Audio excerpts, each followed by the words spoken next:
ko. Mukhang delikado na naman ako. Bakit ba kinikilig na naman ako? Pero ngayon ay parang kakaiba.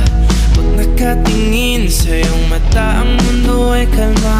Ngayong andyan ka na, di magmamadali. Ko lang ang katabi hanggang saan ko kay pumuti. Di na maghanap ng kung anong sagot sa mga tanong, dahil ikaw ang katiyakan ko. Hindi na ako bibitaw, iyong ipinagkara sa'yo.